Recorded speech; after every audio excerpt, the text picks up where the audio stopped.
What up, what up, what it do? It's your boy GANJAWEEN back with another review, and thanks for tuning in to Blazing with Ganja. We always blazing something amazing. And as y'all know, it's Ganjaween, and you know what we doing? Come on, it's the Final Destination franchise, and today we on part 3.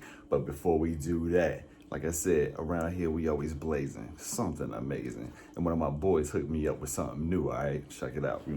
We got a little something called full moon. All right, we're gonna see what's going on with this full moon. We're gonna be right back.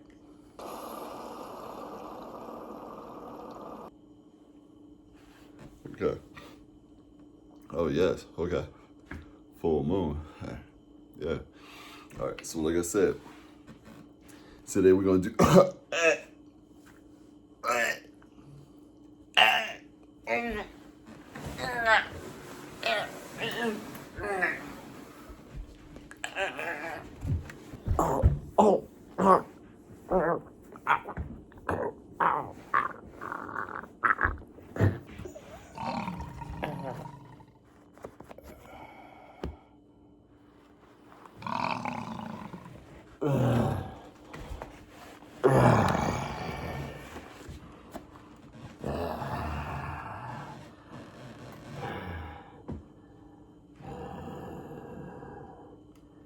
it's your boy Werewolf coming at you with another round.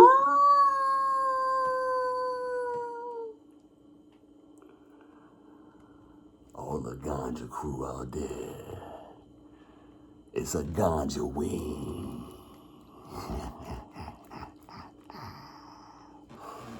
All right, we already know I'm not doing the whole review like this. So, what I heard was, if you take, oh, and if you're wondering if I can talk like this, it's kind of like a Ben 10 Teen Wolf situation going on.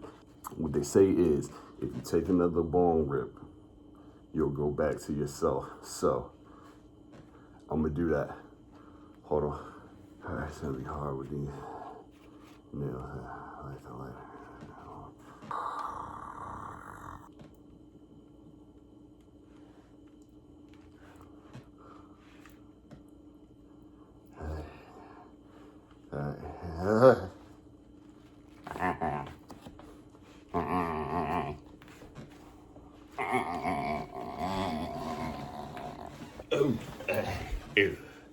Okay, whew. That was weird. It's kind of hot in the nose, so werewolves. All right, Final Destination 3 came out in 2006. This was a fun one. I like Final Destination 3. This is where the series kind of picks up a little bit of camp. And like, to me, that's in the way it's acted, all right? It's a little over the top in places in the acting, and then even a little soap opera in places. So like, I guess it's just a little campy. And then again, at this point in this series, just like in the 80s, probably like a Friday the 13th or Nightmare on Elm Street, we're on part 3. So it's like, once you get to a part 3, it does start to get a little campy, you know what I'm saying? They're just churning them out at this point, you know what I'm saying? What we really coming up for are the kills and everything like that. So that's what they really kind of focus on, you know what I'm saying? Things like the acting get like, push this out a little bit. And this time we pick up with cute ass Mary Elizabeth Winstead playing Wendy. And I think this was a lot of people's time first seeing her. I know it was mine. And she would go on to play Ramona Flowers in one of my favorite movies, Scott Pilgrim versus the World, which we definitely will get back to, because like I said, it's one of my favorite movies ever. It's like my third, so we're gonna definitely get back to that one. I can't wait. And then there's another lead, Ryan Merman. He plays Kevin. I think he was supposed to be the next big thing at this point, like one of those kind of like up and coming actors. I'm not really sure what happened to him, but I liked him. And what sets this one a little bit aside from the rest of the franchise is, along with the premonition, which our lead, Wendy, will have, the whole thing starts off, they're at an amusement park. And as they're at the amusement park, she's taking photographs on the school camera, because they're in high school. I guess it's the end of the year, they're seniors and everything like that. So she's taking pictures for the high school yearbook.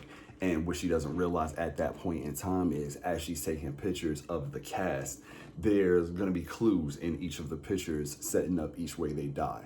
But like I said, we'll get back to that. Just like every other Final Destination movie, this one opens, of course, with a big accident. And this time, when I first heard about them doing a roller coaster accident, I can't lie, I thought it was a little bit of a step back. Only because, all right, part one opens with a big airplane crash. Even part two, you can say, is a slight step back with a freeway incident. But thinking in modes of travel, it makes sense. Plane crash, freeway incident, both two grand things, you know what I'm saying? And then to come down to a roller coaster incident, that seemed, like I said, like a step back. But the way it plays out and everything like that, and then seeing it time after time, it does make sense. It's actually a great setup, because there's a lot of fear that comes along with amusement parks and riding roller coasters in itself. So it actually is a great setup. And like I said, the way it plays out on camera, it was actually a really good opening. Even during the opening, as they're getting on the roller coaster, there's a voice going off. There's a character standing over the roller coaster. The roller coaster is actually called the Devil's Flight roller coaster. And the devil standing over the roller coaster, he's talking to the characters as they're getting on the roller coaster, scaring them and whatnot. And the devil is voiced by Tony Todd. Tony Todd doesn't make a facial appearance, a physical appearance on the movie, but he is voicing that devil. So it is nice that he is continuing on with the series. And before they get on this roller coaster, there's, of course, a plethora of signs warning them to not get on the roller coaster. She's seeing little signs like turn back, this is your final stop, the devil collects souls, all kind of things, you know what I'm saying, warning them, do not get on this ride. And then of course we meet the rest of the cast. You got Frankie Cheeks, you got another character named Lewis, the black kid. He's funny as hell, he's a dickhead too. Frankie Cheeks is too, he's like a womanizing prick. But at this point in time, like I said, it's a horror franchise about teens. You get stereotypical characters like that. And then each character, it actually is fun. They say a couple of ridiculous things that you can't laugh at. And then as they're on the roller coaster, everything happens that would be your fear on a roller coaster as she's having this premonition. Of course, even when it starts off, that whole clinking going up to the top hill of the roller coaster, that can make anybody nervous, especially with anxiety about these kind of things. And when you get over that top little hump, that's nerve-wracking.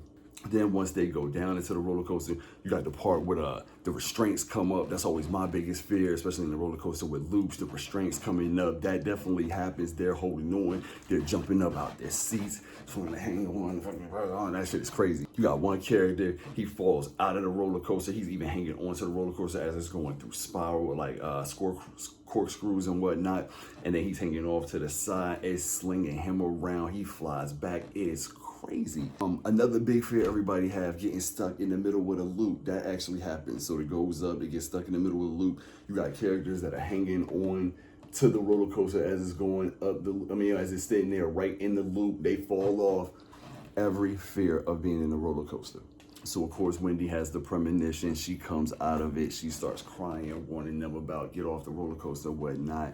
She gets off the roller coaster with the remaining cast that'll be in the movie dying. Her and Kevin actually had spouses that they left on the roller coaster, so their spouses die once the roller coaster goes off and eventually crashes. There is one continuity error that I always notice. It could be a continuity error or a plot hole, whatever you may want to call it. What I always saw was, as they were on the roller coaster, do not get me wrong, before they take off, we'll call him the guard. The guard is walking by and he's pressing down the restraints. When he presses down the restraints on the Lewis character, some oil leaks out or like some type of fluid out of the car. So do not get me wrong, that does happen first. But as they're on the roller coaster, the character Frankie Cheeks, he's videotaping with a camera he snuck on the roller coaster, the two girls in front of him. They knock it out of his hand on the roller coaster. Like I said, this is during the premonition. Knock the camera recorder out of his hand on the roller coaster. It ends up falling on the track. That's what ends up sending the roller coaster out of whack. Frankie Cheeks is one of the characters that gets off of the roller coaster though, and then the roller coaster still crashes. Do not get me wrong, it could be destiny, it could be some other way that the roller coaster still crashes because it's death and everything playing out. It was just something I always noticed since the first time I watched it, even in the theater. Not a big deal. So of course, at this point in time, you know, a Final Destination franchise is going through the motions at this point. Everybody gets off. She tries to warn them. At first, they don't believe her. And then people start dying one by one. The first death is absolutely fantastic. It's the two girls that get off the roller coaster first with them. They go to a tanning salon. And while they're at this tanning salon, of course, they don't listen to the guy who's running the tanning salon. He tells them don't take drinks in the tanning salon, everything like that. He's on the phone, out back, not even paying attention, whatnot. They go into the tanning booth, set their drink down. The drink ends up leaking onto the mechanics and everything like that, turning the temperature up on the tanning booths. They get in the tanning booths. They end up getting locked in somehow because, you know, death is hitting this in the room, hitting this in the room, hitting this in the room. It makes something fall over onto the tanning booths, locking them in. The temperature gets cranked way up. These two little girls end up frying in the tanning booth side by side. And it's not funny. It's actually very terrible, even when you see this scene. The funny thing about it, because it's like I said, on the last movie with part 2, it picks up a tongue-in-cheek kind of tone. And then like this one is even a little bit more campy. So it cuts from the two tanning booths in the, like on fire, to the next shot immediately, there are two caskets in the exact same position. It's fucking hilarious. The dark comedy across this series is fucking on point. You just gotta be paying attention to really pick up on it. And then again, even though I've said this before, even though death is knocking things over and you see overt things in the movie, they have drawn back on the presence of death outright lurking in the franchise. You know what I'm saying? Like on part 1, you used to see a death as a shadow going across the screen, things like that, not just a wind or a whoosh. Now is relegated to a wind or a whoosh or something like that, or just water spilling, something falling over, something like that. Like I said, he's definitely there, and in a later scene, it plays out a little bit better. This next scene, actually, Ryan and Wendy, they actually go to a drive-through, and as they're at the drive-through, a truck actually backs in and locks them into the drive-through, up against the drive-through. Wendy looks back in the rearview mirror and then she can see another truck barreling out of control behind them. And it's actually gonna come and hit them. And what I mean by death being a presence is you can feel how mean death is. Like I said, the truck locks them in and she can see the whole time what's going on, how they're locked in. The truck is coming for them and it's just holding them there. They're trying to escape and everything like that. And they even can't get out the truck. So it's like death is literally showing her like, I have you. You know what I'm saying? I can kill you anytime I want to. You're not going anywhere. You're mine. This is my game. And then like, that's a terrifying thought. Like I said, death is actually so mean and vicious. And like, of course they get out at the last minute. Once they jump out, the car behind them hits their car, sending the engine block out of their car into the next car, with the fan on the engine block going in the Frankie Cheeks character's head, because he was in the car in front of theirs in the drive-thru. We just didn't realize it yet. The engine block goes into the back of his head, spinning his head, with the fan chopping him all up. It's actually pretty gnarly. The deaths are crazy on this movie. They're actually pretty good. And then of course, after that, we jump right into another death. Cause like I said, that whole Friday the 13th, Freddy Nightmare on Elm Street feel. When you get into the later sequels in the 80s and everything like that, eventually the plot itself, okay, starts to draw back. Because like I said, we're going to these for the deaths anyway. So the more spectacular the deaths and the quicker we can get to them, especially in the sequel, to them, the better. So like I said, you draw back on the plot a little bit. And then in this one, it's kind of just like moving to death after death after death after death. So it's just that scene. So that's what I'm saying. It's just set up for more death each time, which is a two-sided coin, you know what I'm saying? Which can be pretty cool, because like I said, that's what you're coming for anyway, so it moves pretty quick. I think this is even the shortest out of all of them. But at the same time, like I said, it's like, you notice it. And then, like I said, especially with the plot being drawn back, because even on this movie, there's not really much of a cop presence. Because on the first one, the cops were on Devin Sawai, especially with him being at each of the crimes, him predicting that the plane was going to blow up and everything like that. There was a heavy cop presence that was following him because he could have been implicated in all of this. Even on part 2, Kimberly, she was actually working with the detective. So there was a cop presence the whole time. A detective was actually on the case and was a main character in the movie. So the cop presence was there the entire time. On this one, there's more of a cop presence in the background. Do not get me wrong. The cops are on the case. They're not really seen that much, but Wendy and Kevin do get interrogated by the cops, and then in the background you can see the cops giving them looks like, yo, what's going on with them? But it's never direct in your face like on part 1. So like I said, some elements have been drawn back to focus on more of the kills, which, like I said, it's a two-handed affair. It's however you feel about it. Right after that, I think we had one of the best deaths in the movie. They go try to warn Lewis, the cocky character. He's hilarious. He's back at the school. I think he plays football or something like that.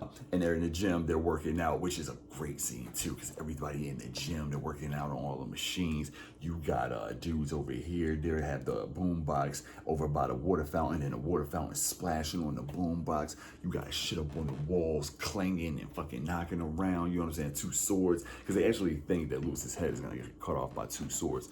In his picture that Wendy took, he was hitting some weights. A weight was coming down on his head, which looked like, but then again, there was a Sultan, the team he plays for, there was a Sultan with 2 swords hanging over him, about to cut his head off, which it looked like in the picture as well. His death is great because it comes out of left field. He's sitting there doing the weights. The 2 swords are over his head up on the wall on the plaque. They actually get cut from, they actually come loose from the wall and swing and cut the weights that he's swinging. He's sitting there talking shit to Wendy, and I'm like, I ain't gonna never die. All I do is win, baby, win. He goes to push the weights one more time. The weights come down and crush his head. This shit is fucking amazing. It is crazy that you look at it like that, because like, I mean, that's what you go to a horror movie for, to see these kids bite it. I remember saying that to my best friend years ago. He asked me, why you like going to see all these goddamn horror movies? To see these kids bite it? That's the best part. Creative ways for teenagers to bite it. So right after that, we jump into another death. There were 2 goth kind of characters on the movie. They were actually a couple. They were named Ann and Aaron. Ann is actually named McKinley, which is ironic because they go to the high school McKinley. They both work at a hardware store. Kevin and Wendy meet up with them at the hardware store. They're trying to explain everything to them. They're trying to explain the pictures and everything like that. Of course, they think it's bullshit. It's so weird that this is the 3rd movie. These kids are trying to explain this to another group of kids, and they still don't believe it, even though they see each death happening, and they just escaped the big death at the beginning of the movie. But like I said, it's the motions of the movie. So part 3. As they're in the hardware store, it's actually a pretty gnarly death too. Which the hardware store is a great setup, another great setup for a Final Destination movie. There are a plethora of things, hundreds of things that can fall over, all kind of saws, whatever that can fall over and fucking cut you up in the hardware store, hammers and nails, which she actually ends up biting it, the girl Erin, by a nail gun. She ends up tripping, falling back. A nail gun that's laying on a box hits the back of her head. Lick. Her hand is in front of her eye. The nails come through. They're even going through her arm. It's nasty. Lick. Nasty death. So after all of this, they decide that they need to find McKinley. McKinley runs off because he's scared. Everything culminates at a big tricentennial fair because they actually even end up finding out that Wendy's sister, Julie, and her friends were on the roller coaster as well, and they were sitting in front of her and Ryan, and her and Kevin. So some things go down at the fair. The finale is actually not pretty bad. It's not great either, you know what I'm saying? Like I said, they hunt down McKinley. He's mad. He ends up dying. Something falls on him. The girl, Julie, her friends end up dying. Julie gets dragged around. I think her head gets pulled off. It's crazy. They actually end up saving Kevin because he was about to die. Like I said, it gets a little crazy. I would love for y'all just watch it.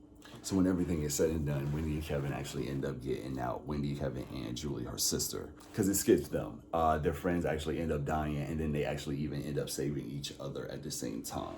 And it leads into, which is actually a pretty cool ending. Like I said, I love the ending on part 1. Part 2 is a little tongue-in-cheek. It's not as good as the part 1 ending, but it is still pretty funny. This ending is not bad at all. I actually end up liking it, watching it the other night again after a while.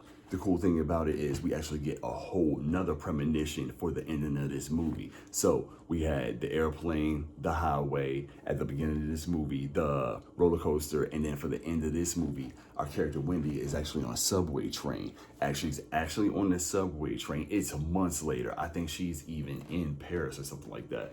She's with her friends, and she looks up, her sister's on the train. And then in a few minutes, she looks up, Kevin is on the train. And they're all like, what the hell are y'all doing here? She ends up looking around the train, and then there's little clues about everything else that's happening in the movie, blah, blah, blah. Long story short, she ends up having a premonition that the train is gonna crash. Of course, all of them are on it, which is a gnarly scene, because like, there's things that happen. Like, of course, like the train breaks apart, Ryan goes flying out the window, Kevin goes flying out the window, her sister gets chopped in half. It's crazy. So it's like a 2-for-1. Which isn't never a bad thing. Go to your strip club and learn about 2-for-1s. Trust me, you'll thank me later. But at the end of all of that, they all end up dying, because like I said, it's a premonition, and they end up not being able to get off the train. So this is another, the first one where at the end of it, everyone bites it. And you really don't end up usually making it out of Final Destination movie. I think, like I said, the cop and Kimberly off of part 2, the only two that really make it out. So Final Destination 3, short and sweet, right to the point. You know what I'm saying? Kill, kill, kill. Doesn't waste any time. Plus, it's fun. You know what I mean? Join me again. Ganjaween has been fun. Join me for the next costume. We're doing the Final Destination, which is part 4, and which is dumb because we don't do a part 5 as well, and they call it the Final Destination. But we'll talk about that next time. It's Ganjaween. It's going down. Like and subscribe. I love y'all. It's your boy. Join me again. Peace.